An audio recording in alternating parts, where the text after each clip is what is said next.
Washington, D.C. is a city steeped in history.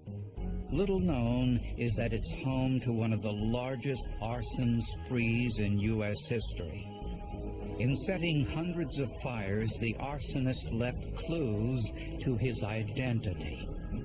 And in the ashes, scientists found them.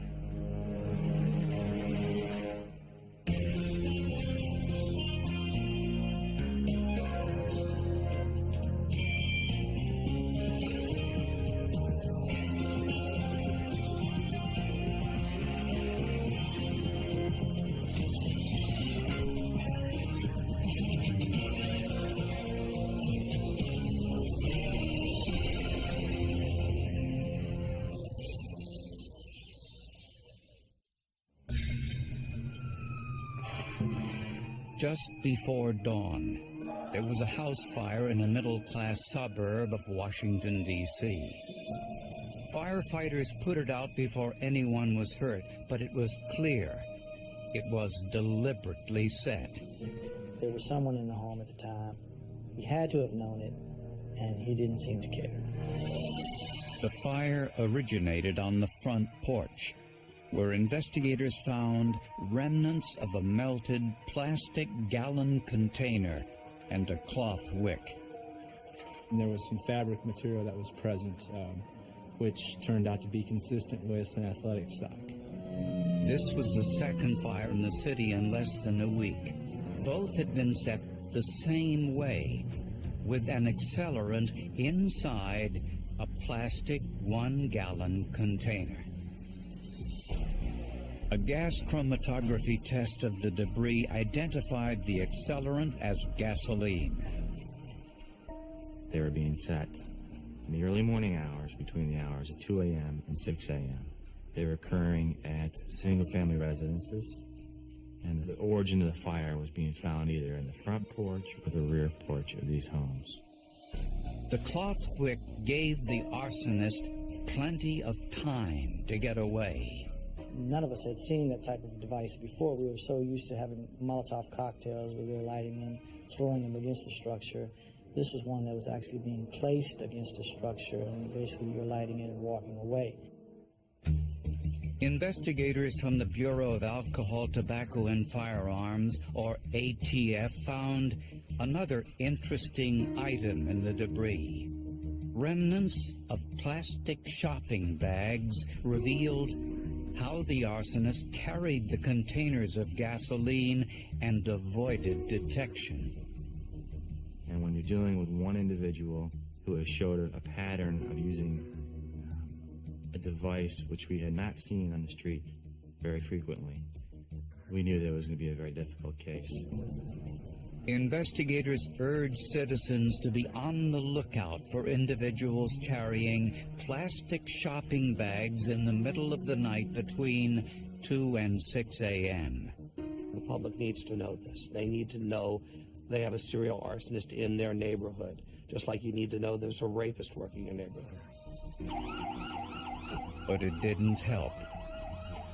Over the next 2 weeks, there were 4 more fires, all within a few miles of one another, all set with gasoline inside a plastic gallon container placed on a porch. Investigators asked the surrounding fire departments to compile a list of all suspicious fires over the past year that started on the front porch of a home between 2 and 6 o'clock in the morning. The results were astonishing. There were 20 additional fires, all set when people were inside the homes. This has been going on for a year or 2 years, and we want to know now what's going on. We want the answers. Tragically, one of those fires claimed a life. 86-year-old Lou Edna Jones was unable to get out of her home and died of smoke inhalation. She had 5 children, 15 grandchildren, and 20 great-grandchildren, All were traumatized by this senseless act of violence. I have been so heartbroken. I will never be the same again. And I mean the way she left here, a senseless death, because someone wanted their kids to sit back and watch a fire. How cold-hearted could you be? This is a first-degree murder. We knew that not only had he killed one person that we knew of in the past, was it going to happen again?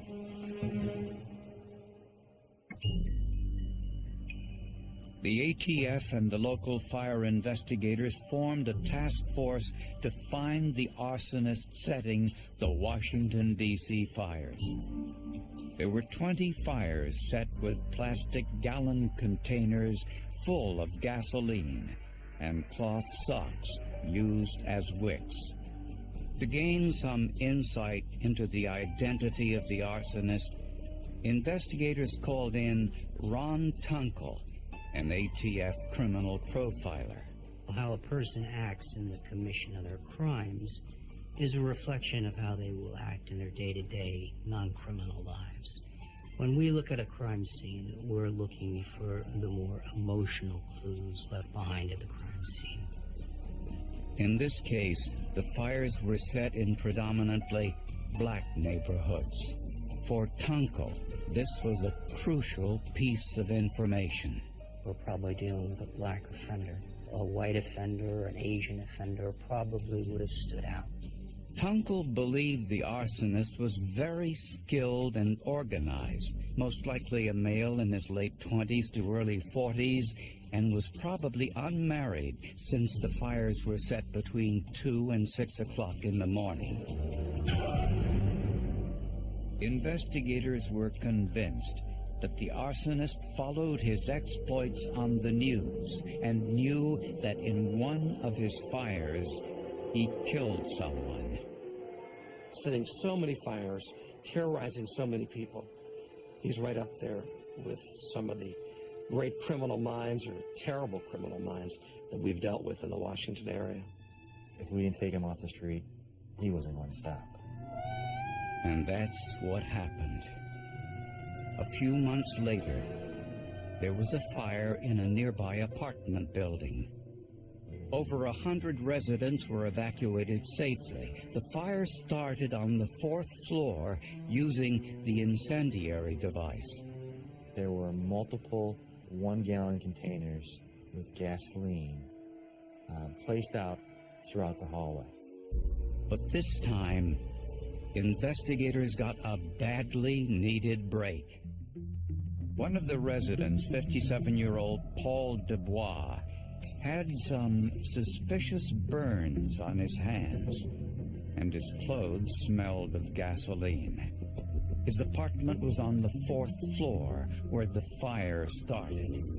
Dubois had a PhD from Cornell University, was $8,000 behind in his rent, and was about to be evicted when the fire broke out. Some people got very excited. Oh my, this is going to be the serial arsonist. When they arrested him, that was the guy, but that didn't ring right to me. That's because the other fires were set to single-dwelling homes. What was striking was that it was in his own apartment building, and we began to think that that was a little bit inconsistent with everything else that had happened up until that date. And the incendiary device in Dubois' apartment building was different from the others. It didn't have a wick. Was it possible that Dubois was a copycat and learned how to make the device from media reports? At one point, the media actually put the device on TV, what they thought was being used, and that was particularly hard for us to deal with as a task force, because now potentially anybody can go out there, recreate this, and we would not know if we were dealing with the arsonist or a copycat. But while Dubois was in custody, the fires continued.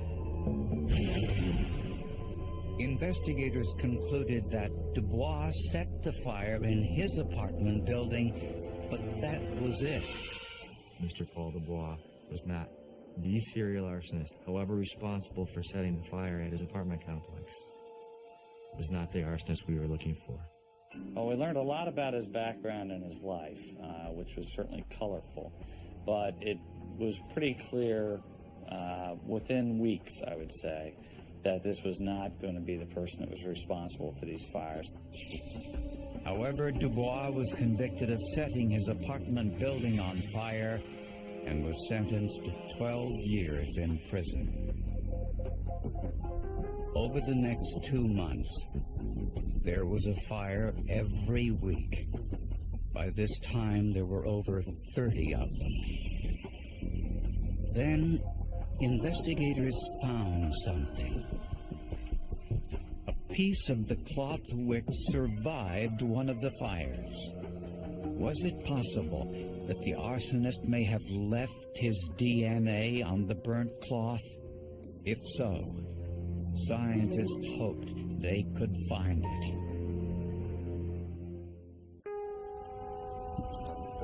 In most of the fires set by the Washington, D.C. arsonist, the incendiary device went up in flames. But in one case, a piece of the wick, which was a cloth sock, survived. On a hunch, scientists swabbed the cloth with sterile water, put the swab in a vial, and added a digest buffer that eliminates everything except human cells. Miraculously, the sock contained skin cells, and they provided a DNA profile, presumably of the arsonist. To have such good DNA results for an arson case is pretty remarkable. When you think about the quality of the evidence in terms of how burned or how much heat it may have been subjected to, it's excellent to be able to obtain results. Why were skin cells on the sock? The arsonist hadn't laundered it.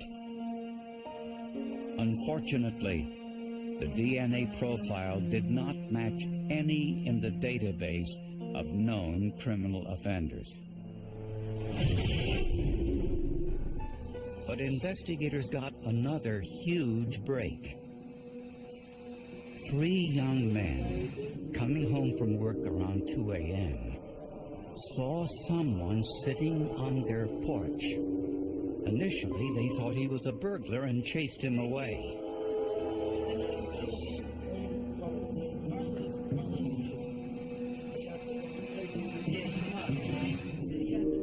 Afterwards, they found a shopping bag with a plastic container filled with gasoline and a sock tied around the handle.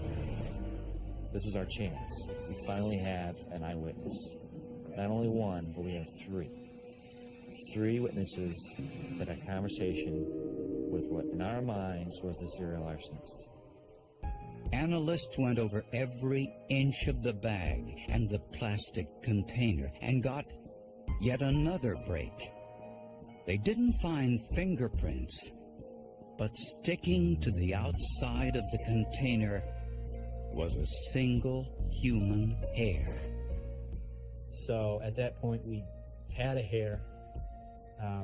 We didn't know where the hair came from. The hair was consistent with an African American, and it contained the root. DNA testing of the hair root matched the DNA from the burned wick. The 3 men described the suspect as a middle-aged black male with short hair, approximately 6 feet tall. Police released this composite sketch to the media. But the arsons continued. We realized as that process wore on that it was much more likely that this case was going to be solved forensically than through any sort of eyewitness testimony. Then the arsonist changed his pattern. Instead of using white plastic shopping bags to carry the incendiary devices, he switched to black ones. These were uncommon. The bottom of the black bag read in part, "Made in China for the Cornelius shop." That portion of the bag survived the fire. The ATF spoke with the manufacturer in China and learned that only 2 stores in the Washington, D.C. area bought these black shopping bags. Both stores were in the general vicinity of the arson fires, and the owners agreed to help with the investigation.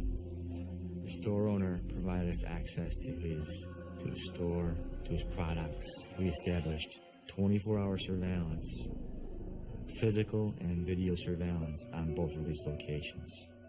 And investigators came up with a way to individualize every bag the stores used. The task force purchased a series of alphanumeric steel chips. These steel chips had thermal testing done on them and would survive future fire scenes. They fastened a different numbered chip onto the bottom of each bag. If investigators found one of these chips at a fire, the number would identify the date, time, and location of the store, and security cameras would show every individual buying plastic gallon containers in that time frame. As the black bags were put into circulation, investigators discovered something else. An arson dog detected gasoline on a pair of military dress pants discarded across the street from one of the fires. They were the type worn by the Marines. Scientists swabbed the waistband and discovered human skin cells. The DNA profile of these skin cells matched the hair found on the incendiary device and the skin cells from the burned wick. The arsonist either is a current member of the Marine Corps, a former member of the Marine Corps, or has a close association with the Marine Corps. So what do? We go to the Marine Corps.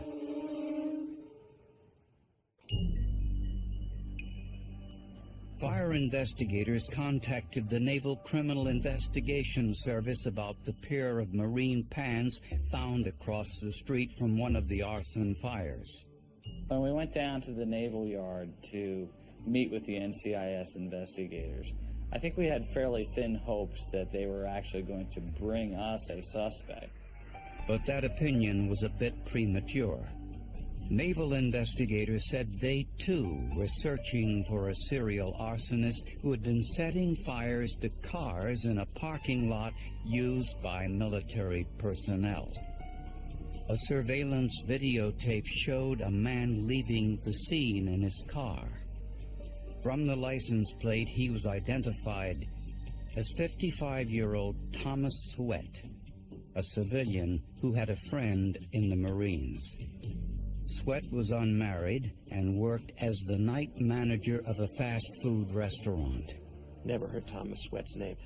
When I found out who he was, I'd been in his restaurant, in that fast food restaurant in Northeast Washington. Many times I was there on the opening day of baseball in Washington. He probably served me or was there, but I didn't know it. Sweat was never charged in the military fires because there was insufficient evidence against him. There was not really enough information at this point of the investigation of Mr. Sweat to get a search warrant, to get court permission to get his DNA. So the arson task force put Sweat under 24-hour surveillance. In doing so, they discovered Sweat lived near the food store that used the black shopping bags.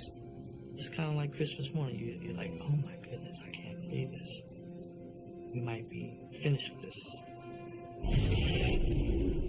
When Sweat was brought in for questioning, he denied any involvement and willingly provided a DNA sample for testing.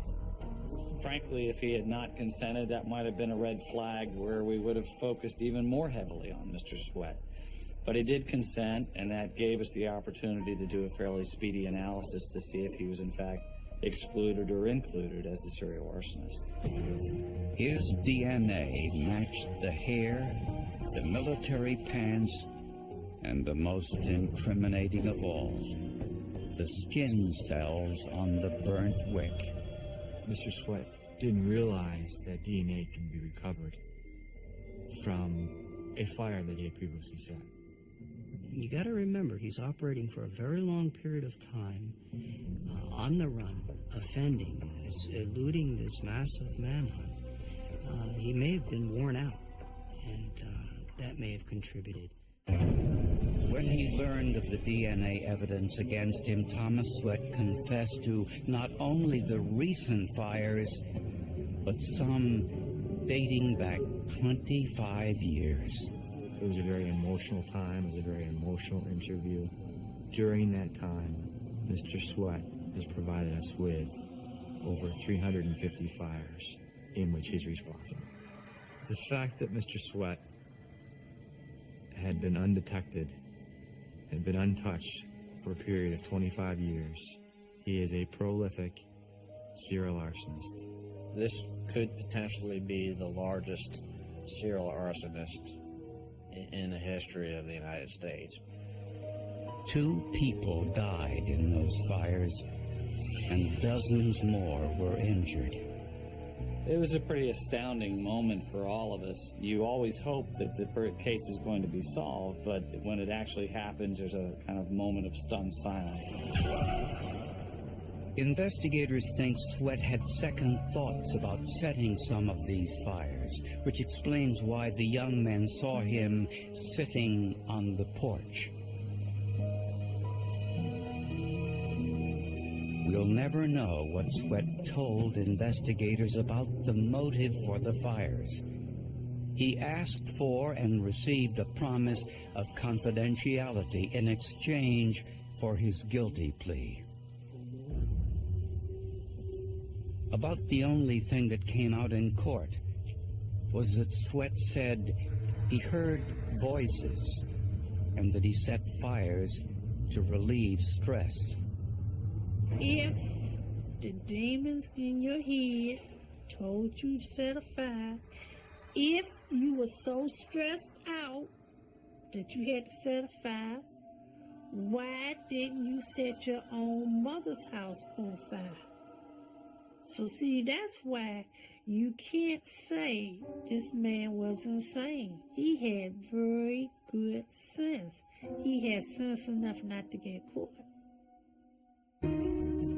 Thomas Sweat was sentenced to 2 consecutive life terms without parole, plus another 135 years in prison, all because of that rarest of forensic clues, DNA that survived the heat of a fire. Just because of the nature of an arson scene, the nature of the fire, to find basically any evidence is remarkable. To find some DNA evidence that is usable DNA evidence and being able to have that evidence analyzed and go towards the case and to help solve that case is great. The forensic evidence is proof that even in a fire, a criminal leaves some kind of trail. The trick is to find it. There aren't many cases that are in history of this magnitude, and the investigative techniques that were used, the task force concept, how well it worked. I mean, it really is a model that you're not going to see in any other area. In many respects, he was a guerrilla fighter, but he was up against a superior army, and there was no way he could win. So sooner or later, he would be caught.